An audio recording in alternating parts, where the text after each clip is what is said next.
11, right? Yep, no doubt. And it's Alex Alonso and FG tapping in live from Los Angeles. And what's been going on with you, man? Oh man, just taking it easy. How everything been going with you? Oh, everything's cool, man. I just came back from Morro Bay. I took the family up to Morro Bay. Yeah, I meant to ask you, how was it up there? Yeah, it was cool. It was. I mean, if you like scenery and Right. you know the beach, it's just a small little town. Right. But I mean, I bet it was peaceful though. Oh yeah, it was real peaceful. You know, I enjoy it. You know, I didn't really ask my kids if they. I know my daughter loves it, but Right. I don't know if my boys were bored. Well, you know, at the same time, though, there's something that still they not gonna forget. You know, when time's starting to get hectic on them, whether it's school or work, or man, they gonna sit back one day and say, "Man, it was really peaceful up there." Yeah, for sure. At least they can, they could tell their friends they went up there, and it was cool. We went off the big huge rock they have up there, and then they have all these squirrels that come running up to you, and these squirrels are like huge because they want you to feed them. Yeah. And it was crazy. Like the squirrels really just walked up to your feet. Yeah. And everybody's like, "Hey, what's going on?" Right. We scared of the squirrels. They're so damn aggressive. But yeah, man, that's all I did, man. Just hung out there and drove up there. It's about 3-hour drive, about 4 hours, something like that. Well, I'm glad you was able to get up there, man. Get some time off, man, and got to spend that family time. But yeah, for sure, man. I try to do it, man. My kids are getting older now. It's getting to a point where I ain't gonna be seeing my kids anymore. Yeah. I've been working on prom. I got prom coming up in 2 weeks. So Yeah. been working on that with my daughter. So But some people are excited about their kids leaving. For a minute, I thought I felt like that, but my daughter's been gone now. She goes to school, and I'm always asking her, "Hey, when you coming home for the weekend?" She's like, "Nah, I'm busy." Right. So I'm trying to figure out a way how do I get her to come back home? But Right. she's ready to live her life. Hey, you know what? But she's gonna come definitely. Believe that. I'm a little disappointed about that, man. Man, I could see you in your feelings, but that's your baby girl though. So I My understand. firstborn, Yeah, man. I get it. My I get it. firstborn. So what you been up to though? Oh, nothing, just working, man. You never did talk about that motorcycle ride that you posted about on Instagram that you down went in out Arizona? In Arizona. Oh man, that was awesome, man. That was the furthest I had ever rode. You did a video about I it. did a video about it on FG Unleashed on YouTube. It was really nice, man. I'm talking about just the scenery, just to be out in the desert, just to be rolling, and not to mention with a bunch of bikes. So you had the security of, you're not worried about, it was awesome, man. It was awesome. Yeah, it looked like y'all was deep. Oh, we was deep. Yeah, I rode out there with the Hub City Riders, man, and they showed me so much love, man. And it's really a bond that they have, But like I say, just the ride itself, just to be so many bikes, just to see the smiles on happy faces. I mean, it was a good thing, man. We had a good time, man. So are you thinking of linking up with one of these clubs at some point? You know what? At some point, man, it's like I always said, I would never do it. You know what I mean? Because my perception of it is at first was, I joined the gang once. But, I used to make that joke all the time. But I do see the brotherhood. It is older men, working men, men that have responsibilities and bills to pay and, mouths to feed.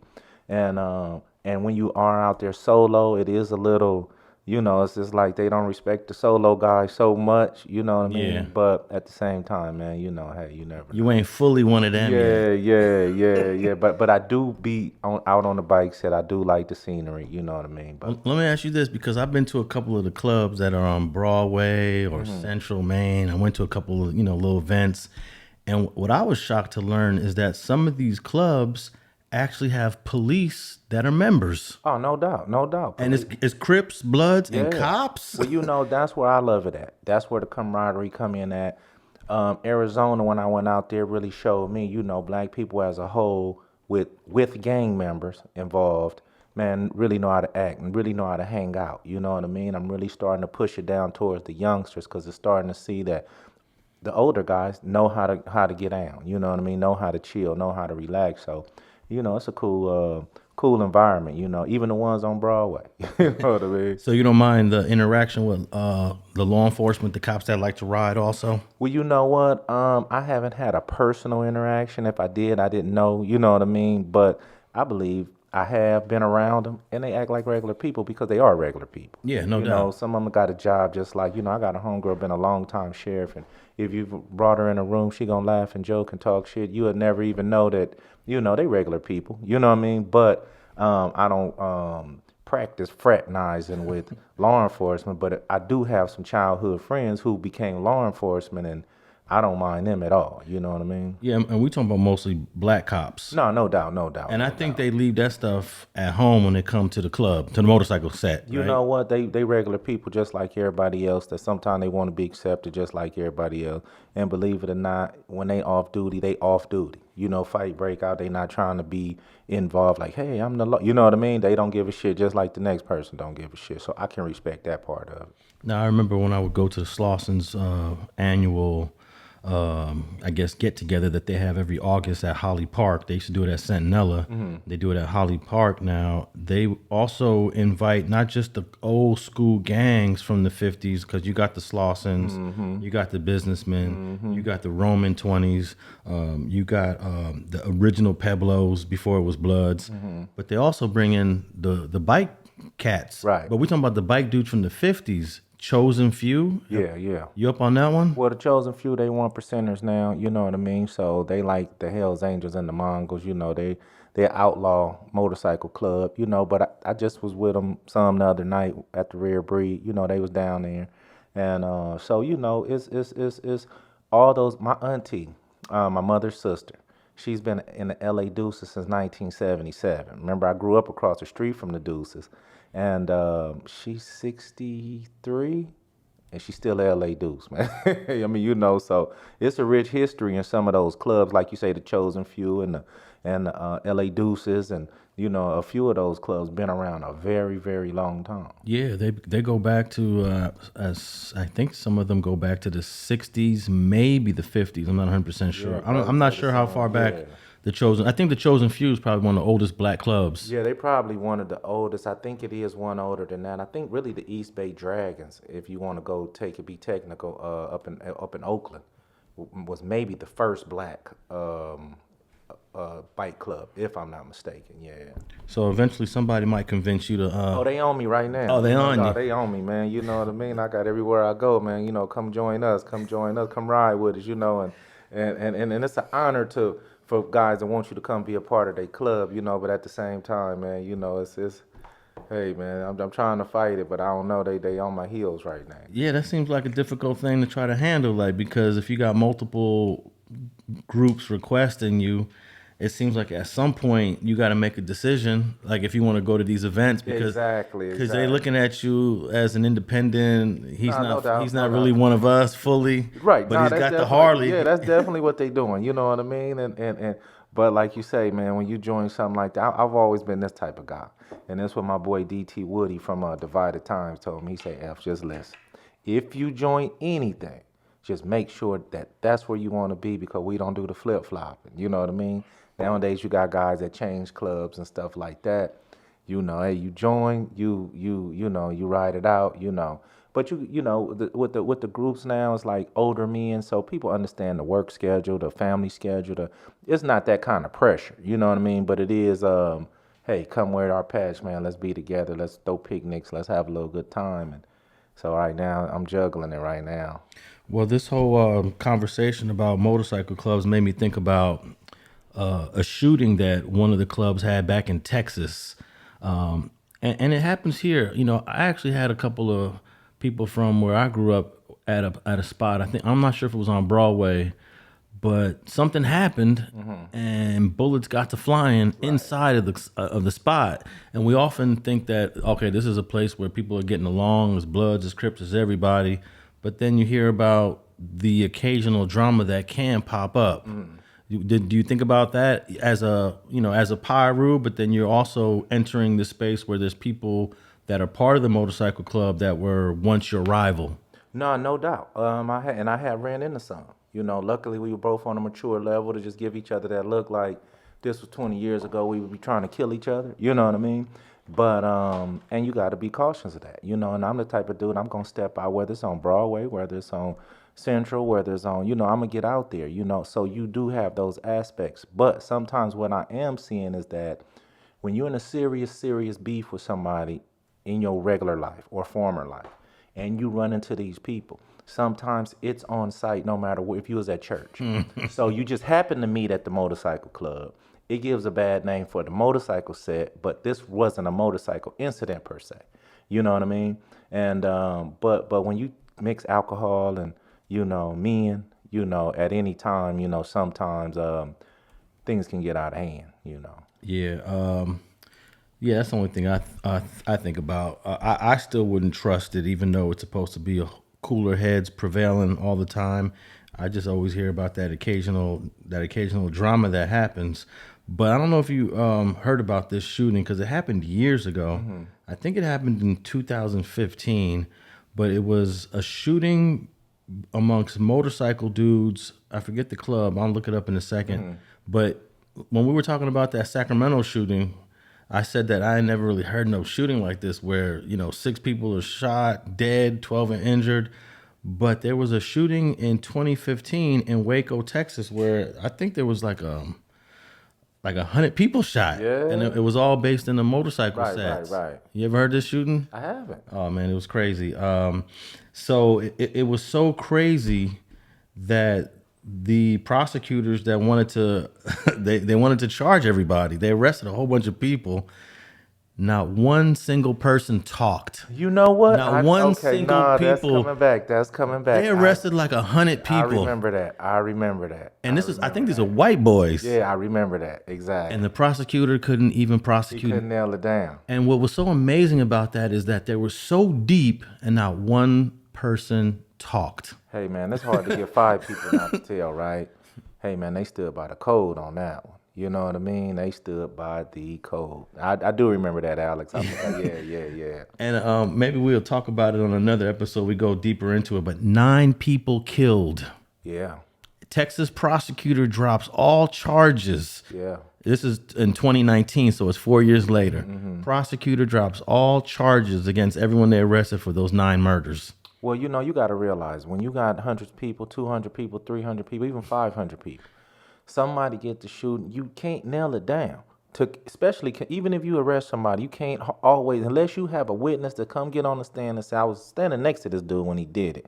Outside of that, I mean, you go in murder, you got to be without a reasonable, you know, beyond a doubt. You know what I mean? And they probably saw that they couldn't even get close to that. Well, which is unfortunately, not to cut you off, but it's unfortunate for the victims and their families, though.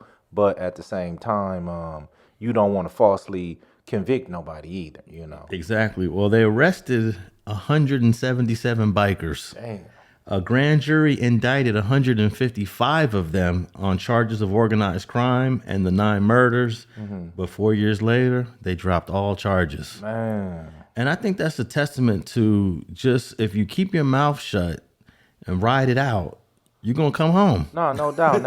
They don't understand that. A lot of people don't understand that. You know what I mean? It seems like that should be in the rule book when you getting trained to be out here in these streets. That, listen, man, you shut your mouth home, you'll come on home. You know what I mean? And even though these are white dudes, you know, we don't really see a lot of white street dudes in L.A. growing up. Right. But you go to other cities, other towns, you know, there's white people that's with the business. Oh, no doubt. You know? No doubt. You go to Detroit. I went to Detroit, and all those white dudes was thugging. Yeah, you know? Yeah. In L.A., I don't think there's like one community in L.A. where white dudes thugged out. I think maybe back in the 70s and 80s in Venice, mm-hmm. there were some white dudes thugging. But for the most part, we don't really get to see white street dudes. Well, the funny thing about it, which is ironic, and me and you haven't even discussed this, I was just talking this morning. And I was like, do the white boys have any projects in America? Have you ever heard of a white project? They have trailer parks. And that's the exact answer. Oh man, that's the exact answer I got. They have trailer parks. That's the exact If you want to run across some white thugs, you find you the trailer parks in those towns, and those are the guys that are with the business. So yeah, you know, these white dudes in Waco, Texas, man, they just sat in jail and kept their mouth shut and eventually got all charges dropped. Man. Which I was shocked. I mean, not one dude's getting charged. Not. I mean, when it comes to that kind of stuff, now if it would have been a vandalism, they would have been probably more could have got a conviction out of vandalism or something more widespread. But when it comes to that murder, man, you kind of really have to have some hard evidence But it's like what you just said. I'm reading this right now. It said prosecutors struggled to prove who was at fault in the melee because it was a battlefield situation. Yeah. But at the same time, I'm like, why are these motorcycle dudes tripping that hard at this stage? And these aren't youngsters. No, not at all. These ain't 18-year-old Not at all. dudes. These are grown These men. are grown men. Yeah. You know? And like I say, listen, man, when you get to talking about alcohol, when you get to talk about we in LA. So when you get to talk about all these neighborhoods conforming on one function, sometimes those outside beats from, man, dude killed my homie back in 92, or, these sort of things, this dude beat up my sister in 89, or, when these type of things get on the set, it's going to cause issues, and sometimes nobody can't stop them. The problem is that, or with me, which I see is, just like I was in Arizona, I ran into some homies from everywhere, you know what I mean? From all different bike sets. So if I was to get into it with one of your club members, who do y'all roll with? Me as a homie, or your bike set as a bike set? And that's the question that I'm trying to figure out now, because, if we power rules over here, or Crips, or anything, and then you got another club with power rules and Crips over here, is it a club thing about? It's almost like some paperwork type stuff. It is. I was about to say it's another way of being cut. Yeah, right. You know what I mean? And that's the institution I don't believe in. My personal preference. But so that's where I'm trying to see with all these. But on the flip side, it's fun out there, man. And to be a part of a club, don't get me wrong, is when I watch them, I smile when I see them because they look good, man. They in sync with each other. They have each other backs. You know what I mean? And I do like that. Yeah, that is interesting the way you characterize it. Because while you were saying it, I was thinking it's another form of being cut to a certain degree, even though it don't got the prison politics behind it. Right. But is there motorcycle politics? Yeah, it's still some politics behind it. There's definitely motorcycle politics, and I'm learning them. You know what I mean? I'm like, I didn't know certain things about the bike set. Still don't know everything. Still doing my due diligence. You know what I mean? But like I say, man, I'm fighting it, but So what is it like being on one of those hogs? Because I've never actually rode one before. Well, you know what? I read an article that said this.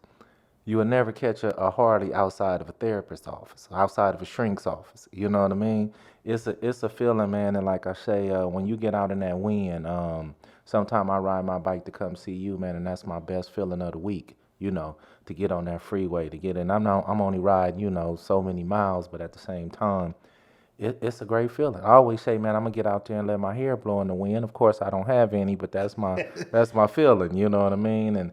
And I believe until you have a motorcycle, or it's other outlets. But for me, and if you have a motorcycle, man, I'm talking about, man, you should not be stressed out too much. At least you have an outlet to get out and. So explain that to me, because you're saying it's a way to clear your mind. It's a way to, I guess, reflect. It's a way to think about or not think about certain things. Exactly. When you on your hog, you're not thinking about no bills. You know what I mean? You're not thinking about, what the supervisor wants you to do when you get back to work on Monday. You know what I mean? You're thinking about at this moment, not to mention if it's clean enough, you getting a reaction from people, the thumbs up. It's an inspirational thing as well. You know what I mean? It's a small status, thing. You know what I mean? It's all those things in ones, but the ride itself, no matter if you're on a Harley or any kind of other motorcycle, it's the ride itself, man. That's relaxing. Is it more enjoyable when you're on a long stretch in like a rural area where it's just mountains and trees and bushes, or do you get the same feeling when you're going through the city life? No, the city life is a little different. The little city life is a different mindset, and just like everything else, you're going to have a certain song you're going to play going through the desert or going through the, highway, opposed to going down the 10 freeway, But all in all, it's all the same feeling as far as the freeness. You feel free. You Cool. feel free, yeah. Well, yeah, I saw my boy Bosco. He started recently riding. He came over here a couple times on it. I was like, oh, wow, you into it too. It's like, is it like once you do it, once you try it, you kind of get addicted?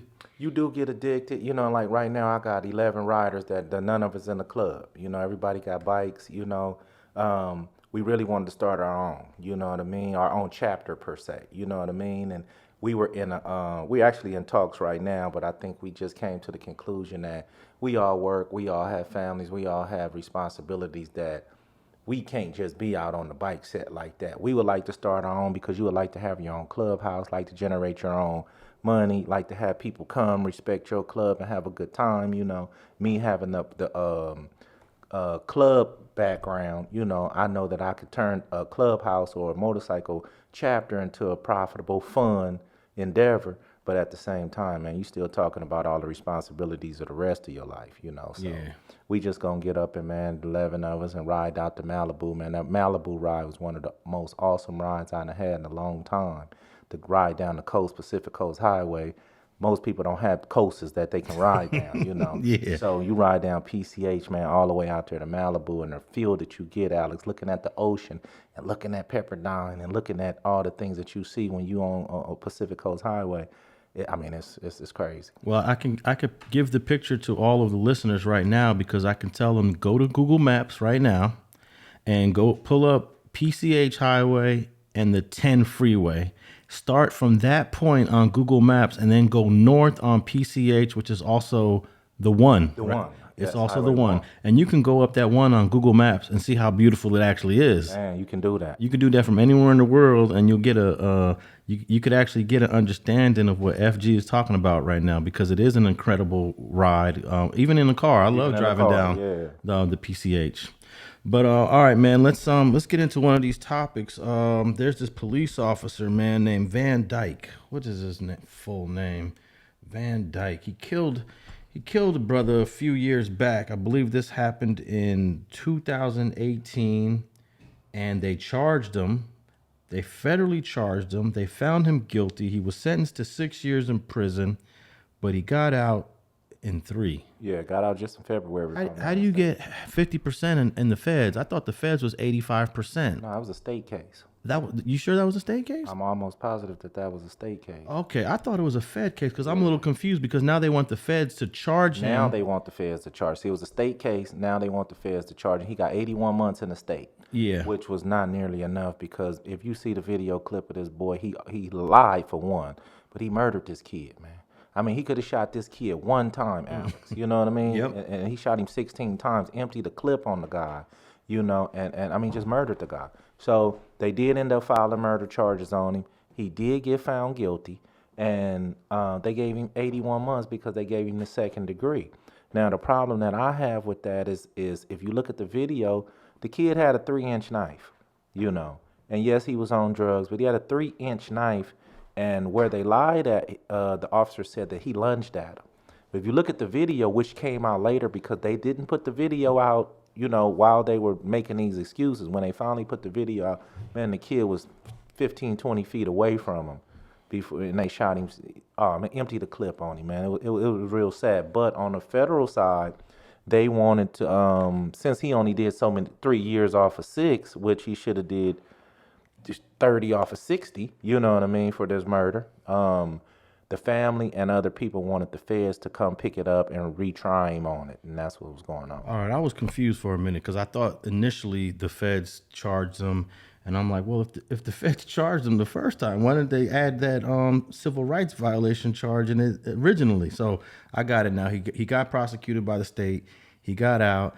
They want the feds to charge, but the feds are saying... Well, the feds are saying this. The feds are saying that it would have been harder to get a conviction in the feds because they have a higher level of degree of what you need evidence. So, but the family, a lot of the family members were saying, yeah, we want the feds to retry and refamily. But the uncle, he's a reverend. The uncles came and said that, listen, we really don't want the feds to retry him because if the feds retry him and convict him, guess what's going to happen to hundreds and hundreds of black men now? They're going to start getting them out the states, retrying them, and they really going to have a ball. That was the uncle ideology, that this is going to really backlash on to young black men. And he was the one who told the family to eventually start to tell the feds that, listen, we not going to push for the retrial, you know. Yeah, because the federal offense would be violating the civil rights of Mr. LaQuan, what's his name? LaQuan McDonald. Because technically, any of us can get charged with violating someone's civil rights if we shoot, hurt, assault, kill, and if the state prosecutes us, that's supposed to end our case. Right. This is when we talked about that double jeopardy. Double jeopardy. I was gonna mention that. Yeah. And you know, they did it with the dudes who beat up Rodney King. They beat the state case, and you know, I was all for those cops going to prison, but I'm scared of this double jeopardy. Right. When the feds can come in and charge you with a slightly different offense, but for the same thing, that's scary to me. Well, that's what the uncle was scared of. Yeah. You know what I mean? I agree with the uncle on that, but I also I'm disappointed that a dude only does 40 months in jail, which is what, 12, 24, 36, That's 3 years and 4 months. Right. That ain't nothing. No, that ain't nothing. that I'm not laughing because it's funny. I'm laughing because I'm just shocked. Well, that's the thing about it. I read the article a few times, read a few articles on it, was disappointed. But it wasn't until I saw the video that I was hurt. You know what I mean? I'm talking about it kind of like, you know what I mean? And I'm not an emotional guy like that. I'm talking about, man, when I saw this kid, how they did this kid, man, even the other officer had to tell, because dude went to reload his gun, the other officer had to tell, oh, hey, hold up. You know what I mean? That's crazy. You know, not to mention, this cop, do you have the cop's name right there? I knew it for a second, but Van Dyke. Van Dyke also had complaints of racial slurs, pulling guns out on people, pointing them at them in situations that didn't need to be. He had 15 complaints on him and was never reprimanded for not a single one of them. That's unbelievable. I'm about to put a picture of Officer Van Dyke, Jason Van Dyke, on the StreetTV Instagram page for those who want to get a look at this crazy cop.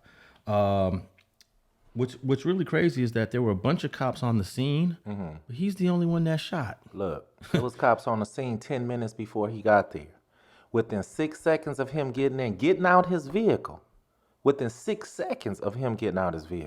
he killed his kid, man.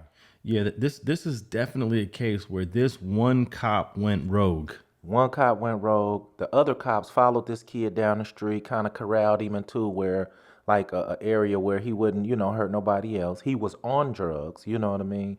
Had a 3-inch knife, 20 feet away, and you fear for your life? You know what I mean? Not to mention when you go back, because once you shoot this kid, they're going to go back and look at your file. You have 15 unanswered complaints. Now, that part right there, I believe, falls on the department. This guy got all kind of complaints, and you didn't address any of them. Now, he killed a kid, and you guys have all this information, and you give him 81 months in the state, which in different states, you only going to do so much time. Man, that was a real foul play right there. Yeah, and this is an old case. This happened in 2014. They charged the cop in 2018. And the reason why we're talking about it now is because the federal government just announced that they will not seek out federal charges against Officer Jason Van Dyke.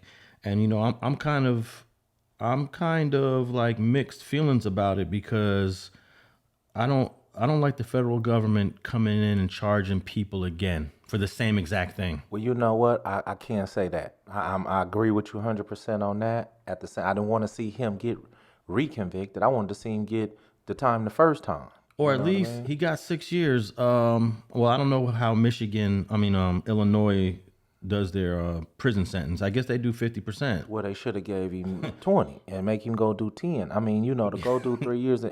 Listen, if you didn't have the video, if you didn't have the knowledge, the understanding of how everything went, that's one thing.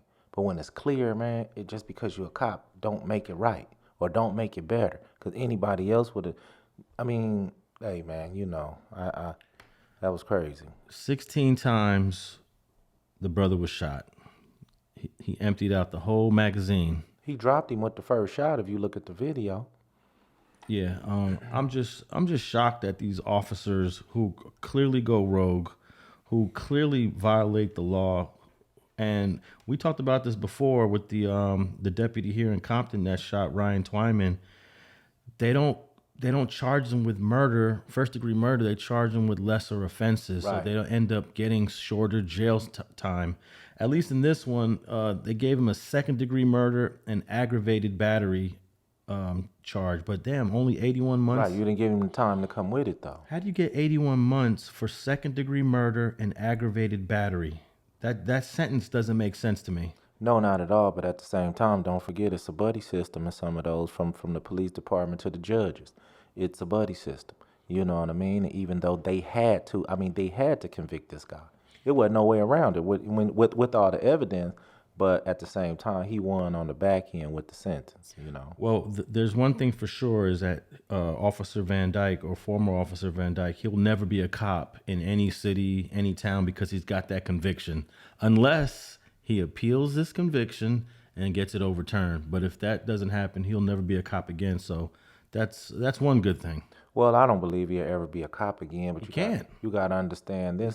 He's got a conviction. No doubt. But at the same time, how many people in high power places in his town to say, hey, come over here and work with us, you know? Oh, well, that would be... And for a handsome dollar based on, you know, we believe in the same thing that you believe in, you know, let's get rid of these blacks. Well, I have heard of cops getting rehired after they had the charges dropped. Or I mean, not as a cop. I'm just saying in general, as somebody who's owned a business that's. Oh yeah. You know what I mean? Listen, man. Somebody gonna pick him up quick. Oh yeah, he'll get hired somewhere doing something, but there's no way. I mean, I will give you $1,000 right now. I'll give you $5,000 if this guy gets rehired as a cop. Oh no, he probably never be a cop again. The only way that could happen is if he gets his case overturned. I'm sure he's gonna appeal because he went to trial, you know, and he still has his appeal rights. And some of these cops have actually appealed their convictions and got them overturned. You know what? I don't think he will in his case, because the judge probably told him, hey, check this out, man. I showed you all the love that you ever going to get. Exactly. Sit your ass down somewhere. So he may not appeal. And he might have said, hey, I talked to the feds and they're not going to charge you either. Yeah. So go sit your ass down. Exactly. And enjoy the rest of your life, which is sad because this 16-year-old is dead. You know what I mean? Yeah, well, man, that's unfortunate that the brother LaQuan lost his life over, I guess, you said it was a 3-inch knife? 3-inch knife, man. See, that reminds me of the Eula Love case that I talked about that happened in Athens Park in 1979. Exactly. See, there were no cameras back then. Exactly. There were no body cameras. There was really no surveillance. No ring doorbells, yeah. But what the cop did in that case in 1979 is not much different from this. If that happened, if that happened today, that cop would get charged. You know, with the right prosecutors. Right. But in 1979, they did nothing about it, man. All right, man. I wanted to talk about this other thing. I don't know if you heard about this, and I really didn't know a lot about it because I don't follow a lot of these young rappers. But there's this rapper out in Florida named YNW Melly. Mm-hmm. I think it's Melly. I wrote here Mello. It's Melly. Yeah, Melly. YNW Melly. You know what the YNW stands for? I don't. Young Nigga World. Oh, wow. Yeah, I wouldn't have got that one on the Jeopardy. Yeah. But he has a whole crew of other artists. He's like the leader of this thing. Right. So everybody's YNW something. Right. Hey, this dude decided that he was going to smoke 2 of his own homies. Got them in the car. They chilling. They driving out somewhere a little far. These dudes don't even know what's going on. Right. And they get somewhere. And they shoot both of them execution style. Then they shoot up the car to make it look like it was a drive-by. Melly's homeboy takes the 2 dead dudes to the hospital to make it look like a drive-by. And the cops figure this shit all out and charge the dude with murder. And this dude was a successful rapper. Right. This dude was making hundreds of thousands of dollars. Yeah, he was on. He was already up there. He was doing his little thing. Worked with Kanye West. Oh, I didn't know that. Yeah, worked with Kanye West. And his trial was supposed to start last week. And right now they're in the middle of, they just postponed jury selection. Right. But let me tell you what's crazy about this. I was videotaping a book signing here in LA back in 2017. And this dude was there. Oh, is that right? But I didn't know who he was. Right, no doubt. I was just shooting footage. Yeah. I was just shooting footage, and he was there, doing his thing. And he was shooting a little video. And then I got footage of him, and I also got footage of the dude he killed. Oh, wow. They're there together. Damn. And it's just bizarre, but it's gonna be a huge case. His real name is Jamel, get this, Demons. Yeah, I saw that. Yeah. And that's the way his name is pronounced. I was watching some of the news on this. His name is Jamel Demons, and he's actually facing the death penalty. No doubt. Because Florida don't play. No doubt. They was down there in Broward County, man, and they gonna get their head knocked in. But I'm gonna tell you like this, what I think, my personal opinion only.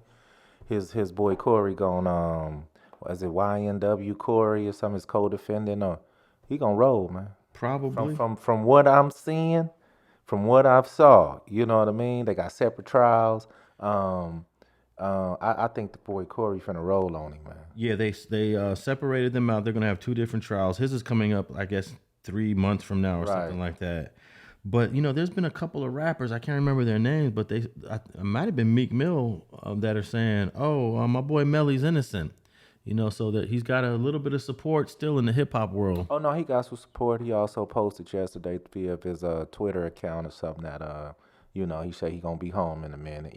So he have some feeling that he got some action. But the thing about it is, if whatever Corey knows, if he just be quiet, not that I'm condoning them killing 2 friends, that's foul right there, But I don't know what the friends did or nothing like that. But I mean, I don't know if it was worth their lives. But I don't know. I'm gonna say this, just so you can see where I stand. I think Corey ain't gonna be able to hold his mud. Man. Hey, we're gonna find out shortly. The two victims that they're alleged of killing is Anthony Williams, who was 21, Christopher Thomas Jr., who was 19. They're both from Florida, kids, and they're both of this YNW crew. But you know what? It's really, I mean, the way he did it, that's kind of crazy. But growing up here in LA, you grow up in an area, you grow up in your neighborhood, and everybody's homies, everybody's friends. And you know that when you cross that side of the freeway or you cross this street, that's where we got to be careful. So we're all tight knit. We got each other's back. But at a certain point, you find out or you realize that, hey, one of the homies killed another homie. Yeah. And when that started happening, I started thinking like, wow, if people can kill each other within their own neighborhood, then nobody's safe around here. Man, ain't nobody safe. Man. I thought we were safe. I thought all of us were safe as we are together. Right. But one of y'all might be plotting against another one of us. And I started seeing that in the late 80s, early 90s. And I started thinking like, wow, homies killing homies. You started to see it also when the money came around. When people got to selling the drugs or people got to hustling or pimping or whatever they was doing out there and the money came around, jealousy breeds envy. You know what I mean? So maybe, you wasn't getting as much on your block as I was over here getting on my block, and the money. Because when we didn't have money, Alex, in the 80s, wasn't nothing, it was all love, and money and females, man. And they the ones that twist and turns and, homie will kill you over a female. You know what I mean? I done been in a situation where the homie liked the homegirl way too much, and you know what I mean? It was vesting feelings that, you know what I mean? Hey homie, well, nobody knew you felt like that, but was cold killers, you know what I mean? And it was sad. I started to watch it just like you, early 90s. Man, you start to see it a little more often. There are actually some hoods in LA. I ain't gonna say the hoods, but some hoods in LA, most of their victims are all internal. There's some hoods that most of their homies was killed by their own homies. Well, I'm off the east side of Compton, so you know what I mean. It's not new. It does happen. Like I say, or allegedly, it happens, man. And it's a cold thing. So not only do you got to watch your homies, you got to watch your enemies. But as we get older, it seems like your enemies become your friends and your homies become your enemies. That's crazy, yeah. Yeah, it's a cold world out there. No, but where you're from over there on the east side in the 70s, it was all unity over there. Oh, no doubt. 70s, 80s. 80s, man. I come up in the 80s, and the thing about it, Alex, it was so much love, right?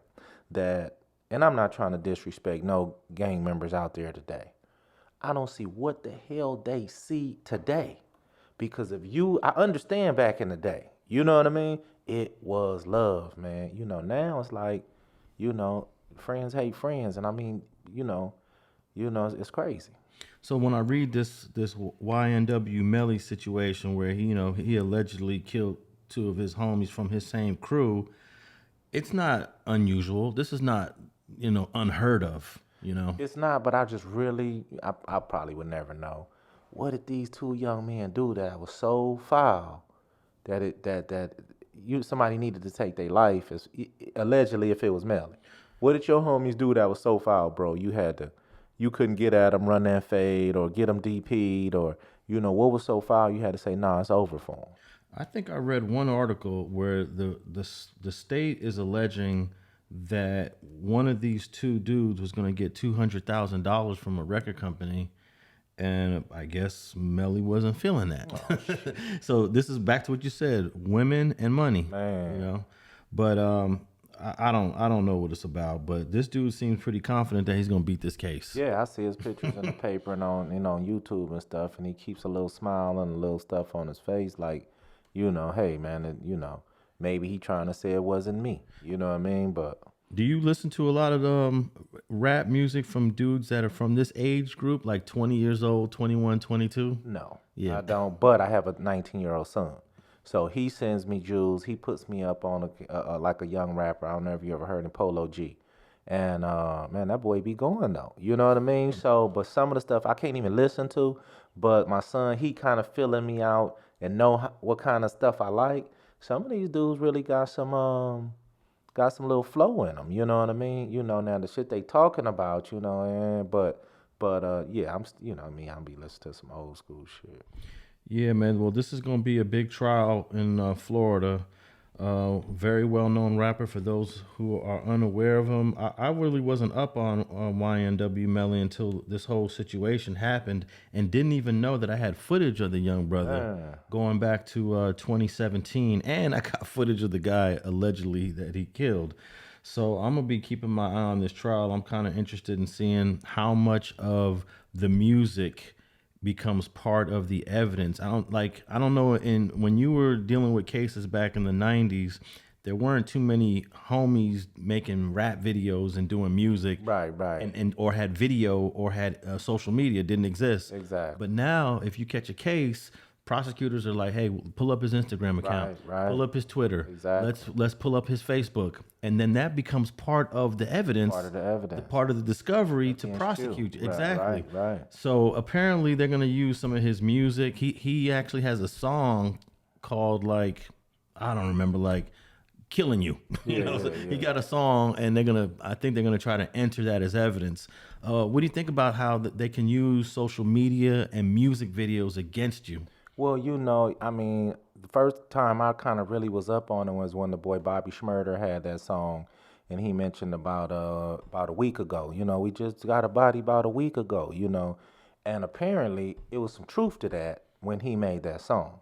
And they went on to come on and put him on trial for a body that same one he was really talking about. So some of these dudes is getting up in these songs really stating facts, and me knowing some of the shit that goes on, the intricate part of my side of town, some shit I can hear from some of the rappers on my end, and I know that you ain't just rapping. That really was some real shit that happened on that street or something. You know what I mean? But dudes just got to be mindful, man. But I don't think just making a song. There's so many people that made songs about killing and this and that. Pac sit up there and said, I'm killing your whole family. But that don't mean he was going to do it. You know what I mean? So I'm sure at some point there got to be a line drawn where, man, this is actually just a song opposed to you talking about a specific situation. I'm sure if your old attorney DiGiacomo was still around, he would have ways of challenging entering that type of stuff as evidence, because he seemed like he was a pretty on top of his thing type of lawyer. No, he was thorough than he would have. You know what I mean? And he told me stuff that I looked him in his face, and I said, man, that'll never work. You know what I mean? And it actually worked, and I was like, wow.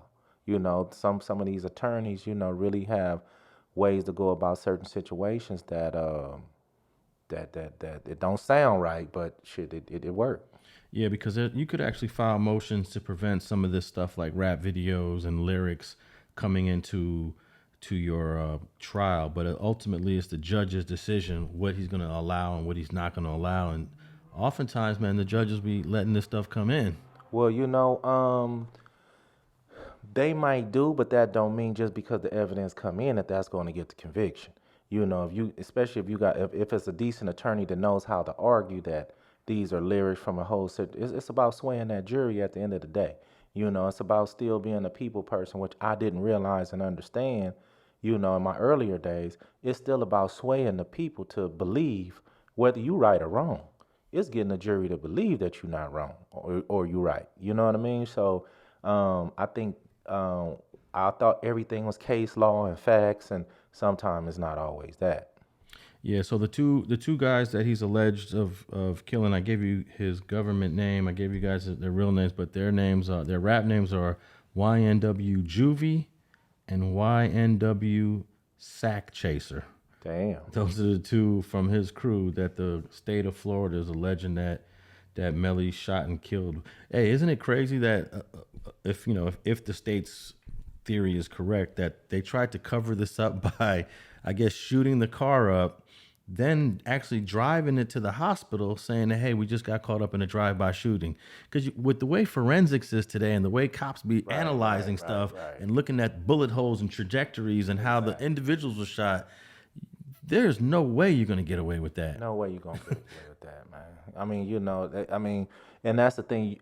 Look, if I don't want to give out negative advice, but listen, youngsters, if you thinking about covering some shit up, knock it off. You know what I mean? Because they have so many tools, and like you say, the trajectory of the bullet into the car, it couldn't have went in this way, And I actually had a situation like that when I was younger, and tried to outsmart a highway patrol, and he just said, listen, son, you know what I mean? And just pull my car just right there, you know what I mean? So that slick shit, it ain't gonna work like that. They might have been better off just knocking them down and getting up out of there. They might have had a better chance at that. But that alibi and all the lies and nah, man, knock it off, man. What you just said right there, it made me think of the handful of comments that we've both received that are claiming that we condone violence, that we are signing off on a lot of this stuff. Well, that's why I try my best when I say something to try to come back, because I don't condone it. But don't get me wrong, I have to look at it from both sides because I'm from that side of the train tracks. You know what I mean? Where, I come from that side of the street. There's no question of who I am and what I used to be about.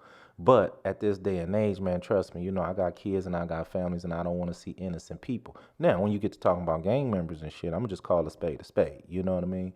But I am saying, knock off that dumb shit. Trying to cover up something like that, Not trying to give no advice on how to get away, but I'm just saying, damn, that was dumb. That was stupid. Yeah, I mean, I feel the same way. I'm not giving advice, but there's no way you're going to outsmart law enforcement by trying to shoot up the car and then deliver the victims to the hospital and them not figure out what really happened. They have scientists that analyze the cars, the bullet holes, the entry wounds. They have a coroner that's going to do an autopsy, and the coroner is going to tell the police exactly how they were shot, exactly how their bodies were positioned. Again, I'm not giving advice out there, but you got to be really living in a whole nother time zone, or not a time zone, time era, if you're not going to realize that law enforcement is going to figure this out. Not to mention, like you said, you got cameras on every corner damn near. They can damn near track you from, once they get a bead on you from one gas station or one street corner cam, I mean, it ain't gonna add up, man. Yeah, and I don't condone none of this, but I may sound like I'm not as critical as the next person is because I grew up around stuff like this. I come from parents and families that the best answer to fix a problem was violence. Right. Oh, they snatch your purse? Oh, okay. They don't want to give it back? Okay, then we got to go over there and handle it. No doubt. If they're gonna get my mom's purse back, I mean, I'm giving you real scenarios. Right. They took mommy's purse. Yeah, they took it. Who got it? It's on that street. Who you saw who took it? Yeah. You think these people are gonna give that purse over nicely? Right. No, you got to go over there and you got to push a line. No doubt. And sometimes the only way that purse is being returned back is by violence. So do I condone it? No, but I have seen violence used to solve many of problems, small and big. So no doubt. I'm not here trying to support or condone it, but it frustrates me when people actually think like I'm co-signing this. Well, they got to understand also we're just having a discussion as well. Yeah. You know what I mean? So we looking at it from both realms of the spectrum. We looking at it like we know the legalities of, you shouldn't have done that, son. But at the same time, man, we are giving, analysis on, our thoughts on every situation that we in. So of course, don't think like you say we condone it or we hope to, the killer get away. No, that's not what we doing. But at the same time, I am gonna give a answer towards, well, damn, he could have did this better, and than that. You know what I mean? So, yeah. And then also, I come from the perspective where I work with defense attorneys. So a lot of my clients are charged with murder. Most of my clients are charged with murder or attempted murder. My job is to defend them. My job is to help our job is basically to give this client what the government said is his right, which is a vigorous, robust defense of all these allegations. So am I over here condoning violence? No, I'm doing what the Constitution says that is right, is that a proper defense. You understand what I'm saying? Well, it's funny because when I was coming up, the term doctors and lawyers and, surgeons, and these were the things that you want to be in life, right? Then when I got a little older, I started hearing, okay, lawyers are the scum of the earth. You know what I mean? And I was like, hold on. Now I have to figure out why they feel that way. But like you say, here in America, at least, everybody has their right to a fair trial. Everybody has a right to a defense, and that's just how it is. If you have a great defense, that's better than what the prosecution is coming with, right or wrong, guilty or not. That's how it is in America. Yeah, because YNW Melly could end up calling me up one day and say, hey, I heard you real good with, consulting defense attorneys. And if I wanted to, I'll take his case. Right. And he has every right to a rigorous defense. And there's nothing wrong with that. Does that mean that I support double murder? Absolutely not. But it's just my job is to get in there and make sure he gets a fair trial and that he doesn't get railroaded and that everything is fair. Well, most time when people go to jail, and this is nationwide, and probably worldwide. When you see somebody on TV and they say this guy was charged with, we arrested this guy for any crime, the first thing people do is convict him on TV, convict him right there on TV in their own mind. You don't have no evidence. You don't have, he was running from the police. Well, maybe when the police put him over, he was a mile from his house and he really needed to use the restroom or something. And you don't know, you know what I mean? But we do easily convict people without knowing all the circumstances. So I think America itself can sit there and say we've all been guilty of that at some point. Yeah, man. But, these two victims, they definitely have a family that's mourning right now. And this is the tough part when you get hired to work on a murder case and you go to court and you're with the defense and you're with the defense team. The family of the victims is sitting right over there. No doubt. And I'm sure they're looking at you. They're looking at me and I'm looking at them and I'm like, I feel terrible. Yeah. But at the same time, I got a job to do. Right. This guy might be innocent. Maybe somebody else killed your son. No doubt. So yeah, it's tough. And I can understand that some criminal defense attorneys get a bad rap because they're defending, people from the streets. No doubt. But hey, that's the way our system is designed, and it works to me. As long as the criminal justice system is fair, it works. I just had a trial up in the valley, and we got a hung jury. And I was hoping for a not guilty verdict. Right. I was usually I could feel when a not guilty verdict is coming. And when I left, when we finished that case, I smelled not guilty. Lori said, man, we got a hung jury, 9 not guilty, 3 guilty. Damn. That's so guess what? You gotta go back again. Gotta go back and do the whole trial again. Now, do they switch juries? They do. They get a whole new jury. Okay. You got to start from scratch. Damn. Whole new jury. That's exhausting. Whole new jury. Yeah, it's exhausting for the defendant, especially if he's in custody. That means he's got to sit in there for another, however long it takes to do another trial, But yeah, so it may seem like I come off being, I guess, not sympathetic to the victims, but that is not the case at all, man. It's tough. It's tough going into a courtroom and seeing the family over there. And there's some cases that I would never take. Like, for example, the guy who killed Nipsey Hussle. If Eric Holder's lawyer hit me up and was like, hey, help me with this case, I'd be like, nah, man, I ain't touching that case. No, you know what? There's morality involved in a whole lot of things, self-morality. Yeah. You know what I mean? And I'm not knocking the defendants, the lawyers that he do have, because he's entitled to the rights just like everybody else. But like you said, at the end of the day, it's just some stuff you don't touch, some stuff you leave alone. That's a tough case right there. Yeah. You know, even his attorney, he had Christopher Darden as a defense attorney who used to be a prosecutor. Exactly. He prosecuted OJ and lost. No doubt. But he's a criminal defense attorney. He's a good guy too. I always bump into him in the courthouse. But he was Eric Holder's attorney in the beginning. But he quit. He said he was getting so much hate through his Facebook page, and so he ended up getting another lawyer. But yeah, man, this trial's coming up real soon. It's probably going to start next week. The jury selection was postponed. It was supposed to happen last week. I don't know what's taking so long, but this famous rapper will find out his fate very shortly. I'm expecting, I think, a 3-week or 4-week trial after jury selection is completed. So we'll keep you guys updated with that. And I also wanted to, last week I mentioned the top cities that tap in with us. But I wanted to talk about the countries that are tapping in with us, because you know, it's amazing that people are tapping in with us from all over the world. You know, all over the country, of course, but they're tapping in from other countries. So these are the top countries that are tapping in with us right now. We got a small group of listeners in Iraq. Oh wow! Right there in the Middle East, right next to Iraq is right next to Iran. In fact, I think Iraq is where the Garden of Eden was at, where Adam and Eve lived. Right. Where it's present day Iraq. For those who believe in that, in the scriptures, that would be Iraq. Because in the scriptures it talks about the rivers that flowed into the Garden of Eden. It mentions the Tigris River, the Euphrates River. Yeah, those are real rivers. Yeah, I didn't know that for years later. Yeah, so I didn't know those are actual rivers. A lot of people think the Garden of Eden was in Africa. I'm like, it can't be in Africa. If you read the Genesis, it gives you the rivers. Go on the map. It ends up being in Iraq. So we got some people tapping in from a country called Montenegro. Don't know a lot about that country, Montenegro. Sweden, up there in northern Europe. Right. It's one of the whitest places you can go. World. Yeah, all right, Sweden. Yeah, tapping in, man.